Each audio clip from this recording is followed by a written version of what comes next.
पिछले दिनों में हमने निर्गमन से कई बातों को देखा और बाहरी आंगन के बाद उस मिलाप वाले तंबू के द्वार से जैसे ही कोई एंटर करता था, तो उस मिलाप वाले तंबू के द्वार से एंटर करने पे सबसे सामने जो वस्तु प्रकट होती थी या सबसे सामने जो चीज का सामना होता था वो थी वेदी। एक ऐसी वेदी जिसके ऊपर बलिदान चढ़ाया जाता है। उसके विषय में परमेश्वर के वचन में क्या लिखा है उसको पहले हम पढ़ लेंगे।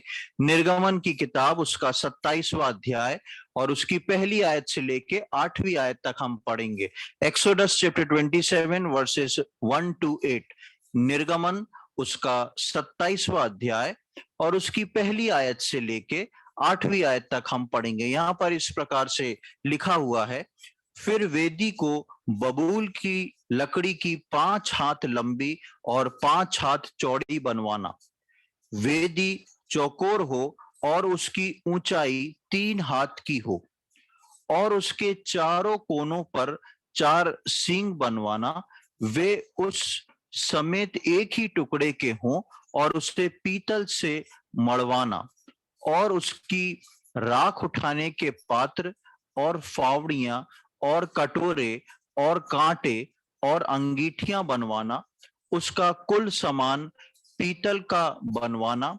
इसके लिए पीतल की जाली की एक झंझरी बनवाना और उसके चारों सिरों में पीतल के 4 कड़े लगवाना और उस झंझरी की को वेदी के चारों ओर की कंगनी के नीचे ऐसे लगवाना कि वो वेदी की ऊंचाई के मध्य तक पहुंचे और वेदी के लिए बबूल की लकड़ी के डंडे बनवाना और उन्हें पीतल से मड़वाना और डंडे कड़ों में डाले जाएं कि जब जब वेदी उठाई जाए तब वे उसके दोनों किनारों पर रहे। वेदी को तख्तों से खोखली बनवाना, जैसा वो इस पर्वत पर तुझे दिखाई गई है वैसी ही बनाई जाए। निर्गमन 27वें अध्याय के 1 से लेके 8 तक जब हम पढ़ते हैं तो एक वेदी का जिक्र आता है। इस वेदी को, जैसा मैंने बताया कि मिलाप वाले तंबू के द्वार से जैसे ही अंदर घुसते हैं तो सबसे पहले सबसे सामने जो है ये वेदी रखी हुई है।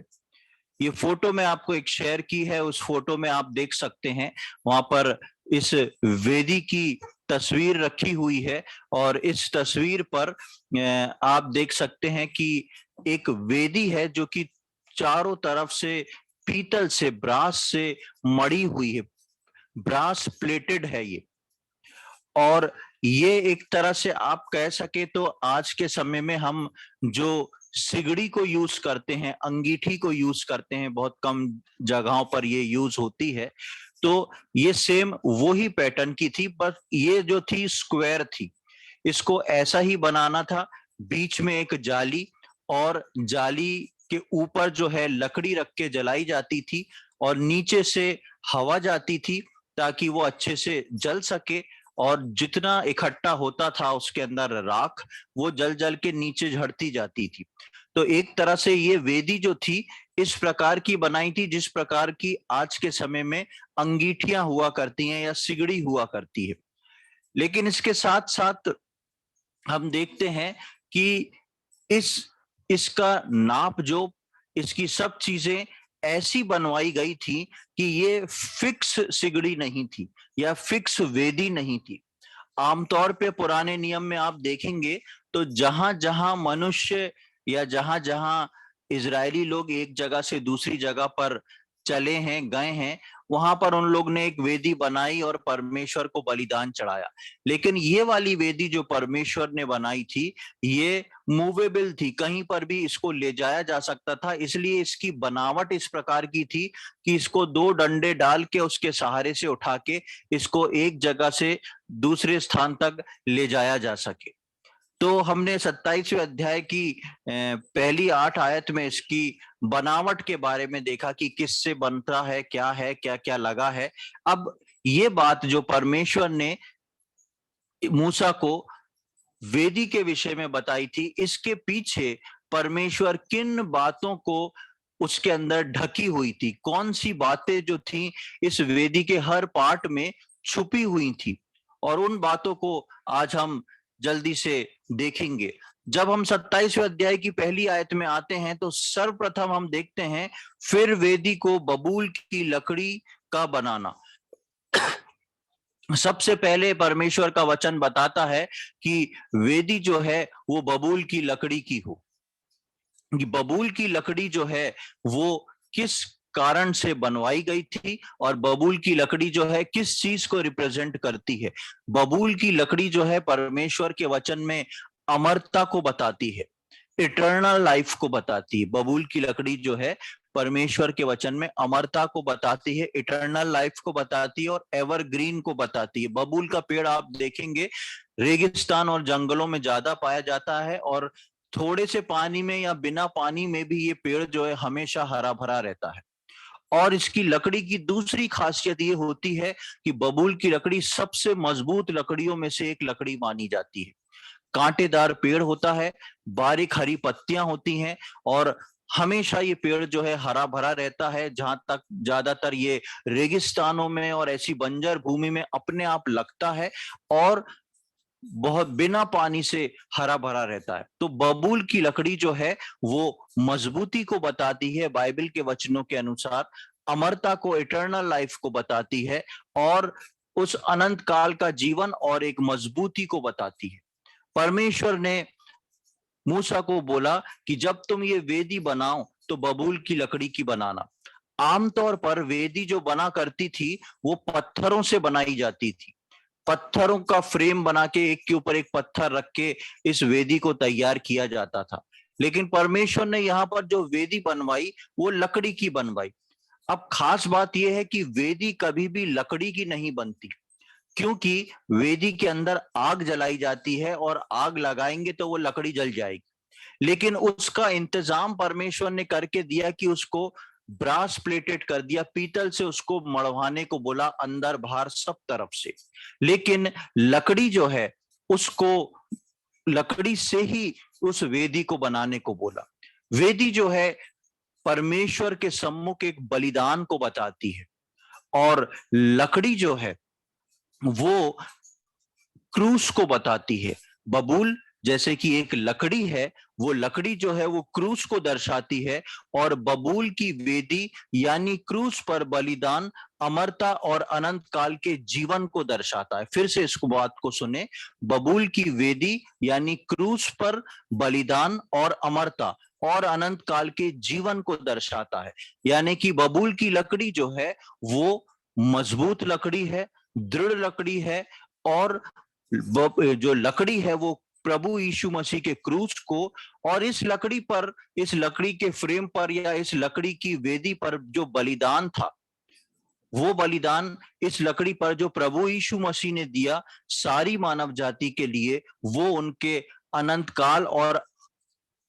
काल और अमरता के जीवन को दर्शाता है। यानी कि उस लकड़ी पर जो बलिदान हुआ है, और वो बलिदान का काम जिस जिस मनुष्य के अंदर हुआ है, या दूसरे लफ्जों में मैं कहूं कि वो प्रभु यीशु मसीह को जिस जिसने उद्धारकर्ता के रूप में ग्रहण किया, और जिस जिसने माना है कि उस क्रूस पर प्रभु यीशु मसीह मेरे कारण मर गया, उसके उसके लिए अमरता और अनंत काल का जीवन निश्चित किया गया है। और परमेश्वर ने जैसे ही उस मिलाप वाले तंबू में हम एंटर होते हैं, सबसे पहले सर्वप्रथम जो है वेदी को बनवा के रखा था, और वेदी जो थी लकड़ी की थी। सबसे पहली खासियत हमने इसकी लकड़ी की देखी कि क्यों परमेश्वर ने इस वेदी को लकड़ी का बनवाया। जैसे मैंने बताया कि वेदी कभी भी लकड़ी की नहीं बनाई जाती, पत्थरों की बनाई जाती है, लेकिन ये परमेश्वर ने लकड़ी की बना के उसको पीतल से, ब्रास प्लेटेड करवाया गया कि लकड़ी अंदर की गर्म होके या जल के खराब ना हो। और उसके साथ साथ इसका अंदर लकड़ी का होना एक बहुत बड़ा रीजन था। जब हम आगे आते तो देखते हैं, जो भी मिलाप वाले तंबू के उस गेट से अंदर आता था, गेट जो है वो प्रभु यीशु मसीह है, और जो उसमें से आएगा सबसे पहले उसके लिए बलिदान है।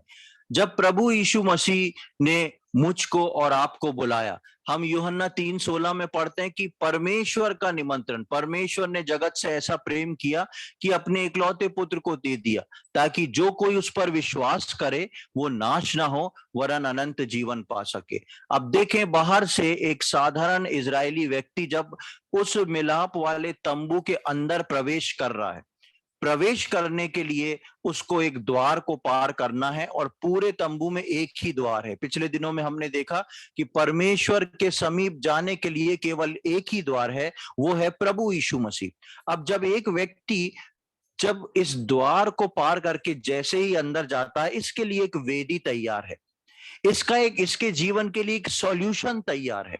क्योंकि ये व्यक्ति जब अंदर जाएगा तो अपने पापों को स्मरण करके याजक से बातचीत करके बताएगा, और याजक उसको ठहराई हुई भेंट बताएगा, और वो जो है याजक को लाके देगा, और याजक उसके लिए बलिदान चढ़ाएगा। यानी कि गेट से घुसते ही सर्वप्रथम जो है बलिदान है।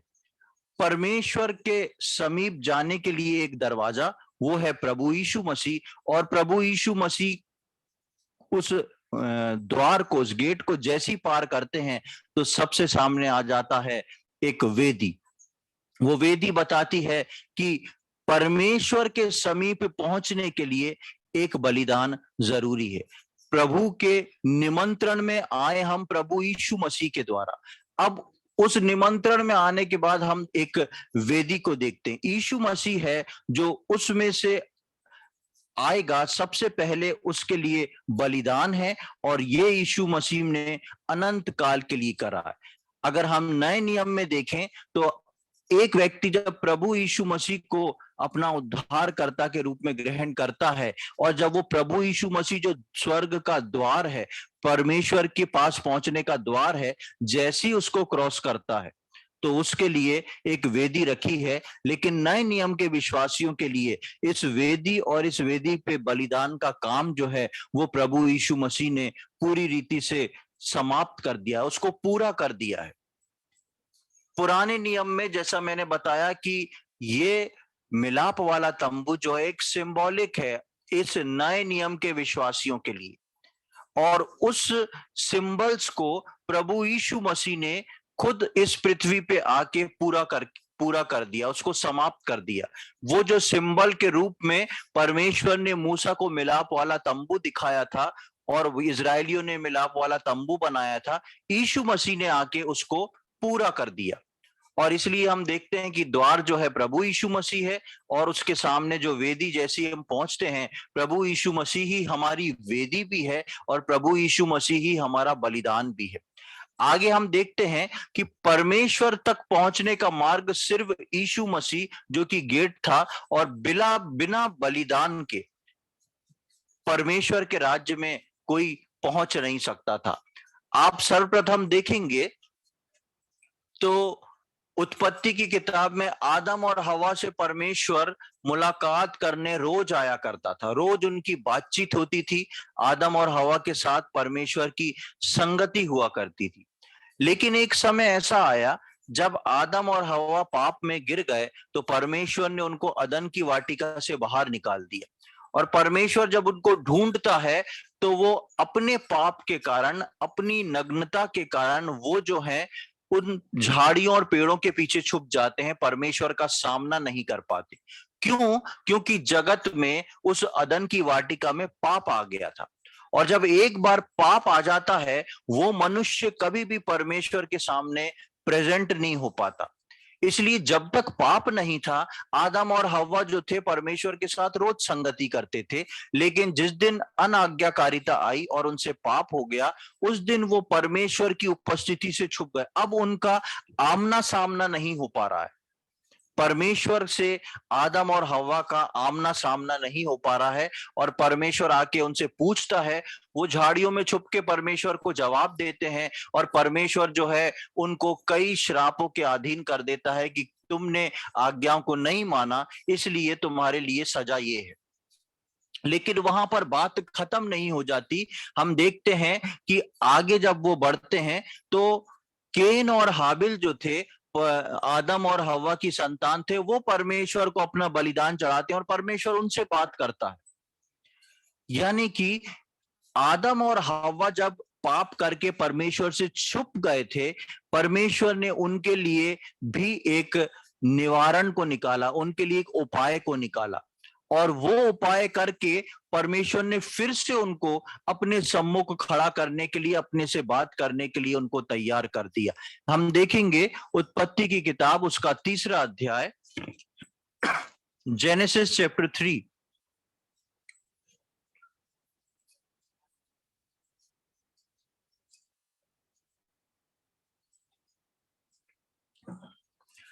जेनेसिस चैप्टर 3 वर्स 21, उत्पत्ति की किताब, उसका 3रा अध्याय और उसकी 21वीं आयत।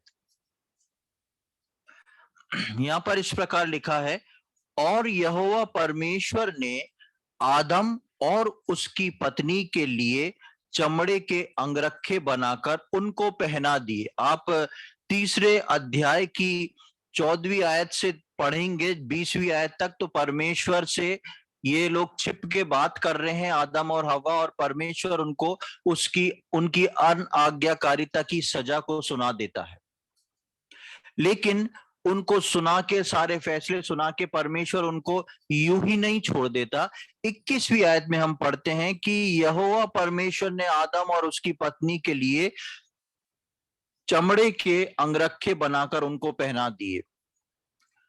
इंसान, मनुष्य जो था, आदम और हव्वा थे, अपनी अनाज्ञाकारिता के कारण, अपनी मूर्खता के कारण वो पाप में गिरे और उन्होंने अपने आप को नग्न अवस्था में पाया।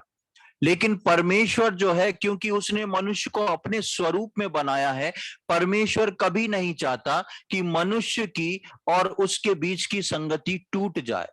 बेशक परमेश्वर ने फैसला तो सुनाया, लेकिन उसके साथ साथ परमेश्वर ने आदम और हवा के लिए एक उपाय किया, उनकी नग्नता को ढांकने के लिए। और इसमें अगर आप ध्यान से पढ़ें तो आप देखेंगे कि परमेश्वर ने एक अंगरखा बना के दोनों को पहनाया, और वो चमड़े का था। वो जो अंगरखा जो था वो चमड़े का था। ये चमड़ा जो था किसका था? ये चमड़ा जो था किसी जानवर का था, जिसके जिस्म से इस चमड़े को निकाल के आदम और हवा की नग्नता छुपी, और उसको वो पहन के फिर से परमेश्वर के सम्मुख उपस्थित हो सके।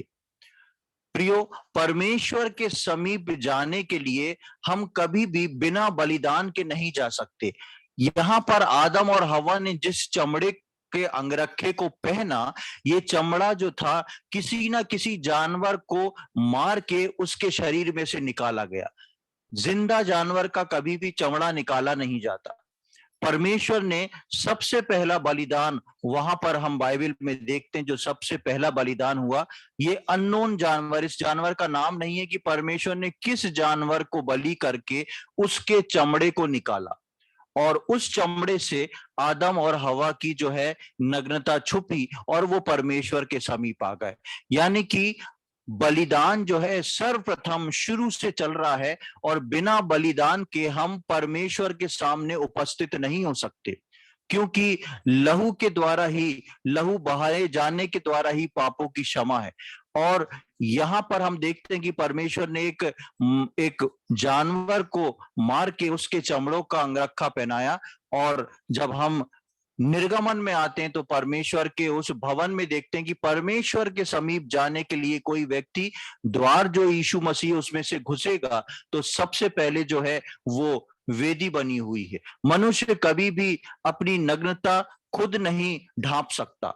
परमेश्वर की योजना और परमेश्वर के नियम के अनुसार ही मनुष्य जो है अपनी उस पाप को, उस नग्नता को छुपा सकता है और परमेश्वर के समीप जा सकता है, और उसके लिए जो है बलिदान सर्वप्रथम है।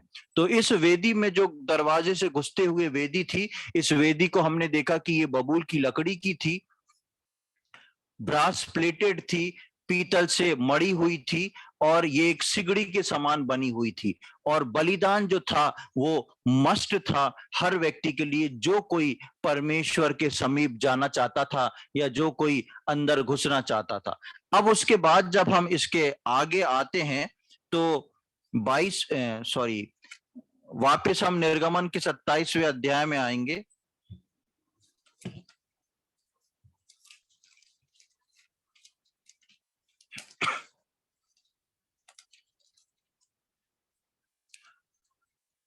और पहली आयत को मैं फिर से पढ़ूंगा। फिर वेदी को बबूल की लकड़ी की 5 हाथ लंबी और 5 हाथ चौड़ी बनवाना। वेदी चौकोर हो और उसकी ऊंचाई 3 हाथ की हो।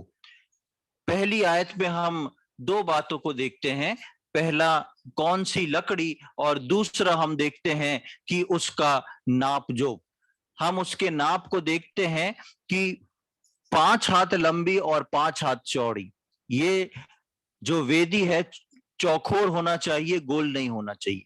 5 हाथ लंबी और 5 हाथ चौड़ी, और इसकी ऊंचाई जो है वो 3 हाथ ऊंची इसकी ऊंचाई हो, और इसकी लंबाई और चौड़ाई जो हो दोनों बराबर हो। 5 हाथ जो 5 अंक है, हम सब जानते हैं कि वो अनुग्रह को बताता है, ग्रेस को बताता है। 5 नंबर जो है वो अनुग्रह को बताता है। और यदि हम इसको फिट में निकालेंगे तो 5 हाथ की लंबाई फिट में जो है 7.5 होती है। 7 फुट 5 इंच इसकी लंबाई और चौड़ाई थी, जो कि अगर आप 7वें अंक को निकालें तो 7 अंक का अर्थ जो है प्रभु यीशु मसीह, और 5 अंक का अर्थ जो है फिर से अनुग्रह होता है। यानी कि इस वेदी की लंबाई और चौड़ाई जिस बात को व्यक्त करती थी वो था प्रभु यीशु मसीह और उसका अनुग्रह, परमेश्वर का अनुग्रह और प्रभु यीशु मसीह। उसके बाद हम इसकी ऊंचाई को देखते हैं। ऊंचाई जो थी 3 हाथ थी। 3 नंबर जो है बाइबल में त्रिएक परमेश्वर को बताता है, यानी कि त्रिएक परमेश्वर का अनुग्रह, क्योंकि इसकी लंबाई चौड़ाई 5-5 है और ऊंचाई जो है 3 है। त्रिएक परमेश्वर का अनुग्रह, और क्योंकि ये चौकोर है, 4 अंक यहां पर फिर से आता है।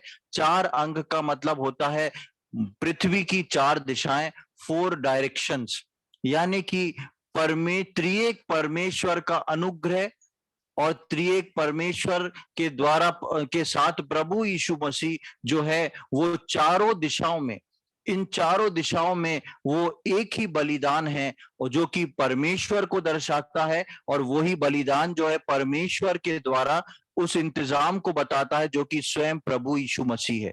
चारों दिशाओं में कहीं से भी परमेश्वर के पास पहुंचने के लिए बलिदान जरूरी है, और वेदी का ये नाप सब तरफ से यीशु मसीह को दर्शाता है। यानी कि पुराने समय में जब परमेश्वर ने मूसा को ये इन वेदी के बारे में बताया था, इसके नाप जोप और ऊंचाई जो थी, इन सब का विवरण निकल के परमेश्वर का अनुग्रह, त्रिएक परमेश्वर और प्रभु यीशु मसीह को बतलाता है। और प्रभु यीशु मसीह जो है नए नियम के विश्वासियों के लिए एक उत्तम वेदी और उत्तम बलिदान बना, और हमारे लिए वो खुद वेदी भी बना और हमारे लिए खुद वो बलिदान भी हुआ।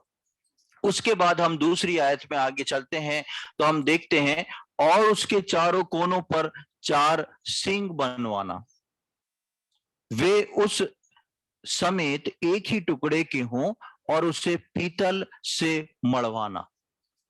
तीसरी बात, पहली बात हमने लकड़ी देखी, दूसरी बात हमने उसका नाप देखा, तीसरी बात पर हम जब आते हैं तो हम देखते हैं कि उसके चारों ओर वेदी पर सींग बनवाना। यानी कि जब चौकोर वो बनवाओगे, चौकोर वेदी जो बनेगी, वेदी के ऊपर 4 कॉर्नर्स पे एक एक सींग बनवाना।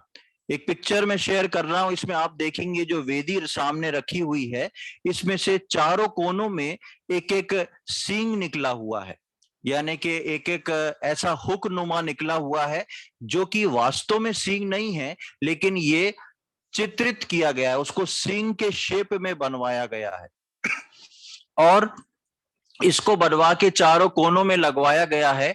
और ये किस काम आता था?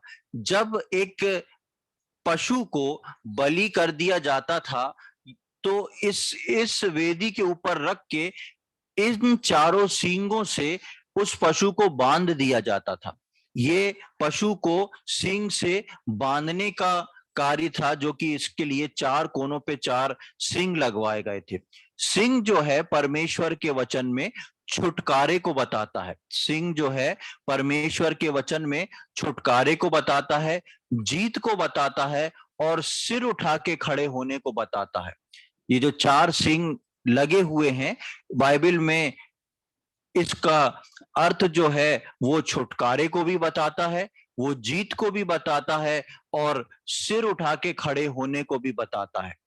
इन सिंहों के विषय में हम देखें तो 4 सिंह हैं, चारों दिशाओं में 4 सिंह एक एक लगे हुए हैं और यीशु मसीह इसको दर्शाता है, क्योंकि यीशु मसीह हमारा छुटकारा बना और उसने हमको अपने बलिदान के द्वारा परमेश्वर के सम्मुख खड़े होने के योग्य बनाया।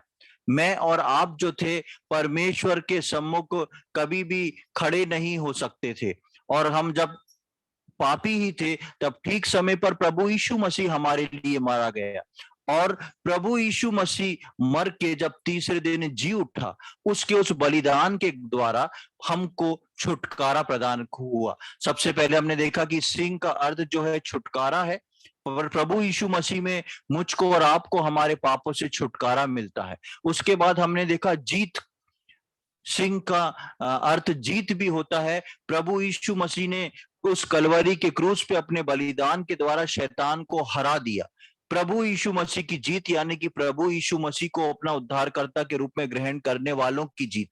और उसके बाद हम देखते हैं कि प्रभु यीशु मसीह ने मुझको और आपको परमेश्वर के समीप खड़े होने योग्य बनाया। ना केवल उसके सामने खड़े होने योग्य बनाया, लेकिन उसने मुझको और आपको पवित्र प्रजा और याजकों का समाज बनाया और उसने मुझको और आपको परमेश्वर की संतान होने का अधिकार भी दिया।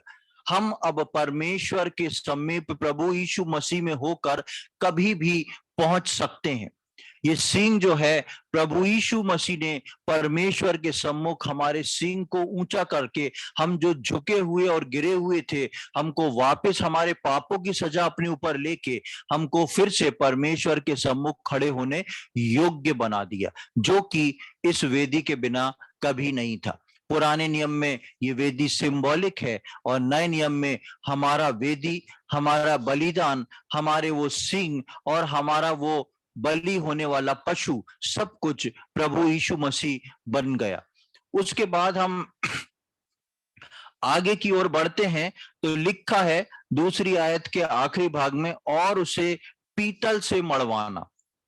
किसको? उन सिंगों को भी। और आप आगे पढ़ेंगे तो इस वेदी की अंदर बाहर सब तरफ जो था पीतल था, यानी कि लकड़ी का चारों तरफ एक फ्रेम, बीच में लकड़ी के तख्ते इस्तेमाल करे गए थे और तख्तों के दोनों साइड में, मतलब अंदर की तरफ और बाहर की तरफ दोनों साइड में जो था, इसके अंदर ये ब्रास के मेटल की प्लेट्स लगाई गई थी। मतलब उसको वैसा प्लेटेड करा था कि इतनी मोटी क्वांटिटी में बना, उसको पीतल को लगाया गया था कि अंदर की जो आंच होगी, आग होगी, उसका उस लकड़ी के ऊपर कोई भी असर ना पड़े।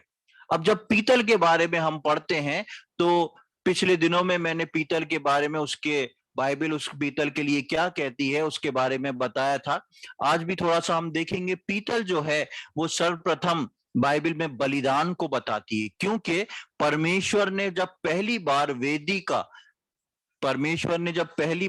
वेदी का फॉर्मूला बताया या उसको दिखाया कि कैसे बनाना है, परमेश्वर ने वहां पर लकड़ी में बबूल और मेटल में ब्रास को अर्थात पीतल को इस्तेमाल किया। तो पीतल जो है परमेश्वर के वचन में सर्वप्रथम बलिदान को बताता है। उसके बाद पीतल जो है मजबूती को बताता है और ना खराब होने वाली धातु और हमेशा एक जैसी रहने वाली धातु को बताता है। और हमने पिछले दिनों में देखा था कि उन पिलर्स का जो बेस था वो पीतल का था, क्योंकि उनको जमीन में गाड़ना पड़ता था और जमीन में गाड़ने के बाद भी पीतल जो है खराब नहीं होता। और हमने देखा था कि प्रभु यीशु मसीह को जब कब्र में रखा तो उसकी देह सड़ नहीं पाई और वो तीसरे दिन जी उठा, क्योंकि परमेश्वर ने पहले से ही मिलाप वाले तंबू में इस पीतल को जो जमीन में गड़ना था पिलर में, इस बात को संकेत कर दिया था कि प्रभु यीशु मसीह जो है उसका शरीर कभी सड़ने और खराब नहीं होने पाएगा। तो पीतल जो है एक मजबूती को बताता है। प्रभु यीशु मसीह जो है विश्वासियों के लिए एक मजबूत गढ़ है और उनकी चट्टान है। वो हमारे उद्धार की चट्टान है और इसलिए पौलुस बोलता है कि हम में से हर एक व्यक्ति ध्यान रखे कि जो वो नेव बनी हुई है, जो हमारी चट्टान है, वो जो कोने का पत्थर है, उसके ऊपर हम कैसा बिल्डिंग कंस्ट्रक्ट करते हैं, कैसे मटेरियल से हम अपना कंस्ट्रक्शन करते हैं। हमारे उद्धार की चट्टान, हमारा मजबूत गढ़ प्रभु यीशु मसीह है। और यहाँ पर उस बबूल की लकड़ी पे मड़ा हुआ पीतल जो है वो प्रभु यीशु मसीह के मजबूत गढ़ होने को बताता है। उसको जमीन के अंदर गाड़ने पे वो मेटल सड़ता नहीं, खराब नहीं होता। और प्रभु यीशु मसीह की देह कभी भी सड़ने नहीं पाई और परमेश्वर ने अपनी मृत्युजय की सामर्थ से उसको जिंदा खड़ा कर दिया। और तीसरी बात में हम देखते हैं इस मेटल की खूबी होती है कि ये मेटल जो है कभी भी अपने पुराने होने पे ना तो ये खराब होता है, ना ये शेप को बदलता है।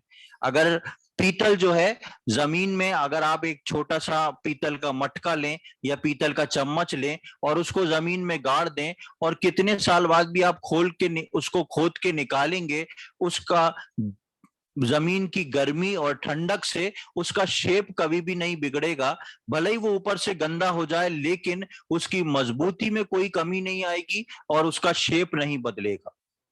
ये मेटल जो है ऐसा मेटल है जो कभी बदलता नहीं। और मेरे साथ निकालें इब्रानियों उसका 13वां अध्याय और उसकी 8वीं आयत और देखें वहां पर क्या लिखा हुआ है।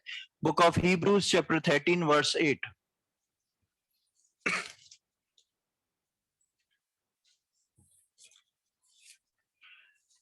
इब्रानियों उसका 13वां अध्याय और उसकी 8वीं आयत।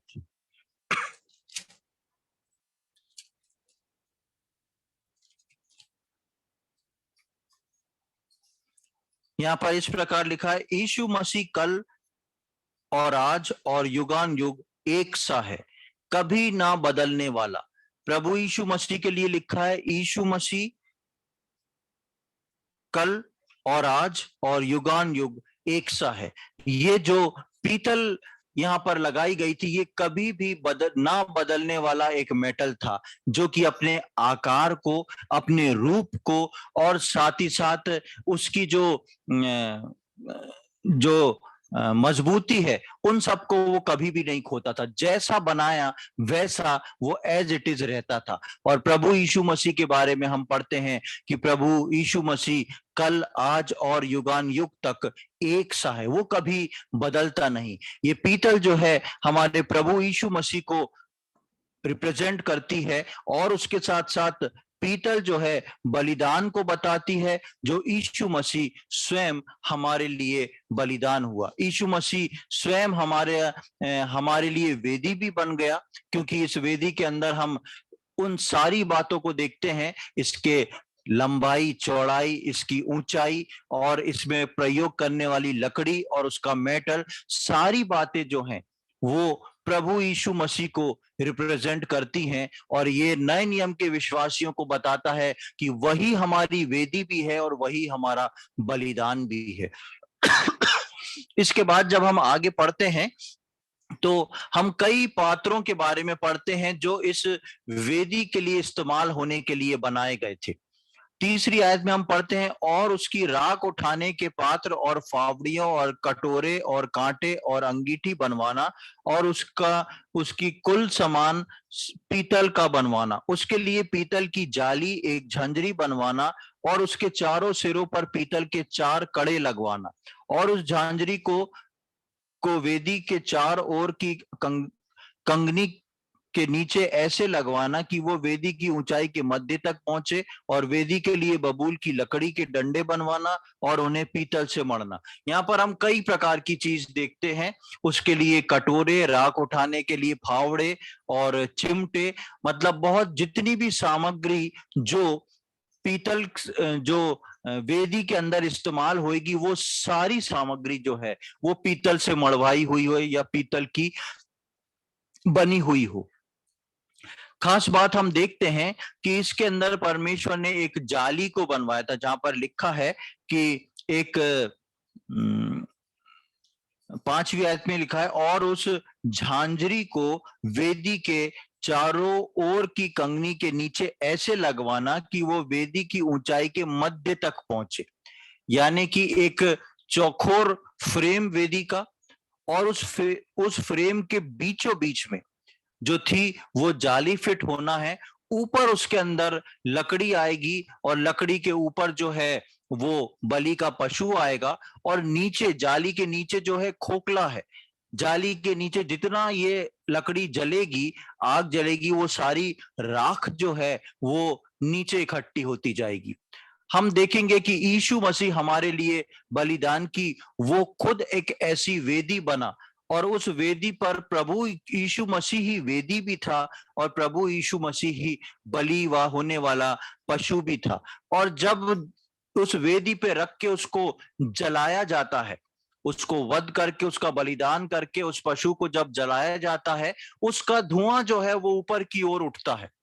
उसका धुआं उठता है ऊपर की ओर, जिसको परमेश्वर स्मरण करता है कि ये किस लिए आया है, और उसकी राख जो है वो नीचे की ओर गिरती चली जाती है, और पूरा आग उसको भस्म करती है। धुआं ऊपर की ओर उठ गया, और सारी राख जो थी नीचे की ओर हो गई।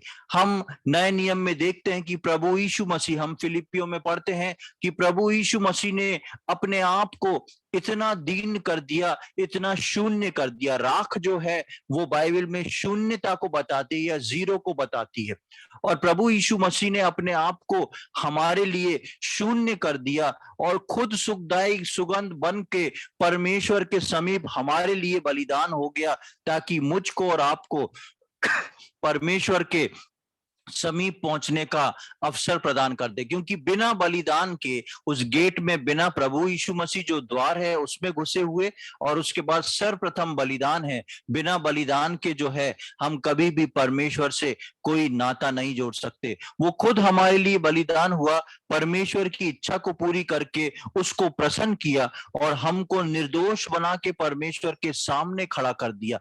खुद पर प्रभु यीशु मसीह जो कि परमेश्वर के तुल्य था, हमारे लिए वो शून्य बन गया। वो शून्य बन गया परमेश्वर के सम्मुख, जबकि वो खुद परमेश्वर था, वो खुद राजाओं का राजा था। लेकिन परमेश्वर की उस इच्छा को पूरा करने के लिए, परमेश्वर को प्रसन्न करने के लिए, हमारे पापों से, हमारे पापों पर पर्दा डालने के लिए, और हमारे पाप परमेश्वर की पीठ के पीछे कर देने के लिए प्रभु यीशु मसीह हमारे लिए स्वयं वेदी बना। प्रभु यीशु मसीह स्वयं जो था बलिदान का पशु बना, और प्रभु यीशु मसीह जो है स्वयं मेरे और आपके लिए बलिदान हुआ। सुखदायक सुगंध बन के वो स्वर्ग तक, परमेश्वर तक पहुंच गया, और अपने आप को राख करके वो मेरे और आपके लिए शून्य बना, ताकि हम जो हैं उस उद्धार को पा सके। उसके बाद जब हम आगे आगे बढ़ते हैं, 6वीं आयत में हम देखते हैं, और वेदी के लिए बबूल की लकड़ी के डंडे बनवाना और उन्हें पीतल से मढ़वाना, और डंडे कड़ों में डाले जाएं कि जब जब वेदी उठाई जाए तब वे उसके कोनों, उसके दोनों किनारों पर रहें। यहाँ पर वेदी को फिर से देखेंगे हम एक बार कि वेदी में जो है इसमें 4 कड़े बनाए थे, जैसे ऊपर 4 सिंग लगवाए थे, इसके मिड में, इसके बीच की तरफ जो थे 4 गोल कड़े, यानी कि चूड़ी जैसा एक बनाया था। आप देखेंगे इसमें, इस फोटो में, इसमें 4 कड़े लगे हुए हैं, 2 इस तरफ हैं, 2 इस तरफ हैं, और जो 2 रॉड आप देख रहे हैं ये बबूल की लकड़ी है जो कि पीतल से मड़ी हुई है। इस बबूल की 2 लकड़ियां और 4 रॉड, यहाँ पर फिर 4 और 2 का हिसाब आता है। चार का अर्थ वही है, चारों दिशाओं की ओर, और दो डंडे जो लगाए गए हैं आजू बाजू में, दो का अंक जो है परमेश्वर के वचन में जो है गवाही को बताता है। जब कभी इस वेदी को इधर से उधर ले जाया जाए, तब इन दो डंडों में डाल के इसको लेके जाया जाए। दो डंडे जो हैं गवाही को बताते हैं, ये वेदी जो है प्रभु यीशु मसीह को बताती है, और चार कुंडे जिनमें ये डंडे डाल के इस वेदी को उठाया जा रहा है, ये चारों दिशाओं में प्रभु यीशु मसीह की गवाही को प्रदर्शित करता है। ऑल ओवर यदि हम देखें तो पृथ्वी की चारों दिशाओं में जहां जहां पर इसको उठा के लेके जाया जाएगा, वहां पर ये प्रभु यीशु मसीह की गवाही, जो कि दो डंडे दो अंक जो है गवाही को बताता है, वेदी प्रभु यीशु मसीह को बताती है। ये चारों दिशाओं में प्रभु की गवाही है कि प्रभु यीशु मसीह जो है मेरे और आपके लिए, अर्थात सारे संसार के लिए जो था वो बलिदान हुआ। हमने आज इस वेदी के बारे में देखा, इस वेदी के नाप के बारे में देखा, इस वेदी की लकड़ी के बारे में देखा, इस वेदी की जाली के बारे में देखा, उन दो डंडों के बारे में, चार कड़ों के बारे में और चार सींगों के बारे में देखा। सारी चीजें जो हैं प्रभु यीशु मसीह और प्रभु यीशु मसीह के कार्य को प्रदर्शित करती है, प्रभु यीशु मसीह को रिप्रेजेंट करती है। प्रियो, परमेश्वर का प्लान अनंत काल के लिए परमेश्वर के दिमाग में था, और उसने मूसा को सिंबॉलिक रूप में इन सब चीज को बनाने को दे दिया। और जब मूसा ने इसको बनाया और जब इजराइल इसको इस्तेमाल करते थे, तब उनने अपने कभी जहन में भी नहीं सोचा होगा कि क्यों परमेश्वर ने हमको ऐसी ऐसी चीजों को इस प्रकार बनाने को बोला। परमेश्वर छुटकारे के उस बड़े और महाकर्म को एक तरह से पिक्चराइज कर रहा था, सिंबॉलिक रूप से रख रहा था, और प्रभु यीशु मसीह के आने के बाद उसने वही सारी चीजें जो मिलाप वाले तंबू में थी वो प्रभु यीशु मसीह में पूरी कर दी। इजरायली जो थे परमेश्वर से मिलने को, उससे रिश्ता जोड़ने को मिलाप वाले तंबू में आया करते थे, और प्रभु यीशु मसीह के द्वारा आज मैं और आप जो नए नियम के विश्वासी हैं, जो कलीसिया से जुड़े हुए हैं, हम जो हैं प्रभु यीशु मसीह के द्वारा परमेश्वर के सम्मुख मेल मिलाप के लिए आए। प्रभु यीशु मसीह के द्वारा आज हमारा मेल मिलाप जो है वो परमेश्वर के साथ हुआ है। हम इन बातों को ध्यान रखें कि परमेश्वर ने पिछले समय में जो जो बातों को रखा था वो आज पूरी रीति से, प्रकट रीति से, प्रैक्टिकल रीति से हमारे जीवनों में प्रभु यीशु मसीह के द्वारा पूरा हो गया। परमेश्वर इन बातों को समझने में हम में से प्रत्येक की सहायता करे। प्रभु के नाम की महिमा हो।